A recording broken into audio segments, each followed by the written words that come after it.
Hi മക്കളെ, മാതാപിതാക്കളെ, SSLC result വന്നു കഴിഞ്ഞല്ലോ. എല്ലാവരും ഹാപ്പിയല്ലേ?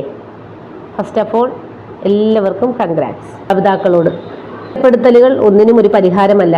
അവരെ ചേർത്ത് പിടിക്കലാണ് ഏറ്റവും നല്ല ഉപാധി. ഓരോരുത്തർക്കും കിട്ടുന്ന മാർക്കിൽ സംതൃപ്തരാകണം. അല്ലാതെ അപ്പുറത്തെ ആൾക്ക് കൂടുതലാ, നിന്റെ കൂട്ടുകാരിക്ക് കുറവാ എന്ന് പറഞ്ഞ് അവരെ ബുദ്ധിമുട്ടിക്കരുത്. കുട്ടികളുടെ ആത്മവിശ്വാസത്തെ തകർക്കുന്ന ഒരു വാക്കുകളും അവരുടെ നേരെ പറയരുത്. മുതിർന്നവരും മാതാപിതാക്കളും അത് പ്രത്യേകം ശ്രദ്ധിക്കേണ്ടതുണ്ട്.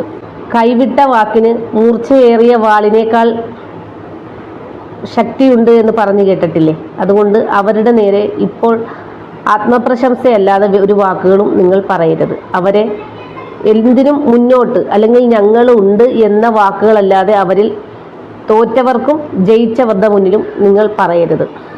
SSLC റിസൾട്ട് എന്ന് പറയുന്നത് +1 അഡ്മിഷനുള്ള ഒരു പർപ്പസ് മാത്രമാണ്. അല്ലാതെ ഒരിക്കലും അത് ജീവിത ഘടകമല്ല. ജീവിതം ഇനിയും തുടരാനുള്ളതാണ്. അതിൽ സന്തോഷങ്ങൾ കണ്ടെത്താനും നമ്മുടെ സംതൃപ്തമായ ജീവിതം മുന്നോട്ട് നയിക്കാനും നമ്മളാണ് ശ്രമിക്കേണ്ടത്. കുട്ടികളും മാതാപിതാക്കളും ഒന്നിച്ച് ഒരുപോലെ കുഞ്ഞുങ്ങളെ ചേർത്ത് പിടിച്ച് അവരുടെ ജീവിത വിജയത്തിന് നമുക്കെല്ലാവർക്കും ഒരുപോലെ മുന്നോട്ട് പോകാം.